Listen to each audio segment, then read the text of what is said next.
And the volcano is symbolic of the challenges that we invariably face in life, the problems that many of us run away from handling. See, when you're not living your goal, you go through life living like a victim.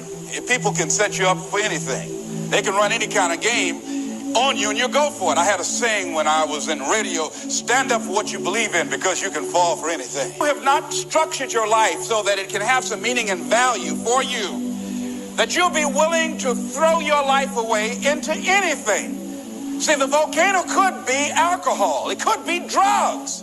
It could be a job that does not meet who you are. That you go through life, you're doing it so long, you're operating in this and you're acting out that role of mediocrity for so long, you think it's you.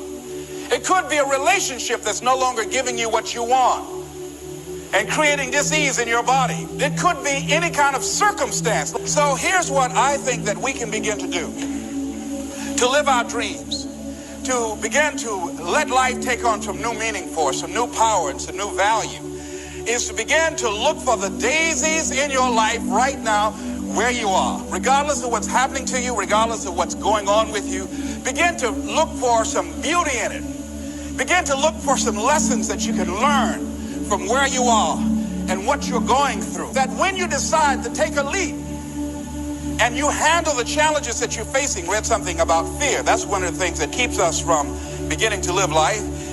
Here's what happened. This guy John Rogers wrote this. He said, when people take the courage to journey into the center of their fear, they find nothing.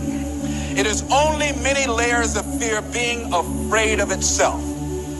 And Eleanor Roosevelt said, you gain strength, courage, and confidence by every experience in which you really stop to look fear in the face. You're able to say to yourself, I've lived through this horror. I can take the next thing that comes along. You must do the thing you cannot do. See, that's what the volcano is. It is the thing that we cannot do. And because it is that, we must do that. Once fear is acted upon, the death of fear is certain.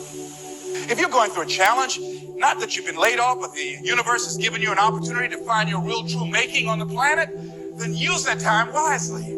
Volunteer, give yourself away. My high school teacher, Charles L. Williams, said something I love. He said, love and happiness are like perfumes. You can't sprinkle it on others without getting a few drops on yourself. Isn't that beautiful? See, what you give is what? What you get. All right. Most people fear change. A lot of people stay in jobs where they're miserable, or stay in relationships where they're miserable. Sometimes in order to begin to see the daisies in life, you've got to be willing to change cities, change friends, change relationships, change jobs. See, after a while, you get bored doing the same old thing in the same old way, day in and day out.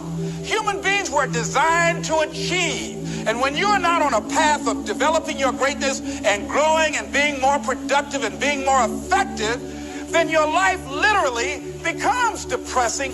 And when you go home and you look at, if your life is not what you want it to be, if you're not living the way that you want to live, if you're not experiencing what you want to experience, if it's not giving you what you want, you've got to ask yourself, what have I sold my soul for?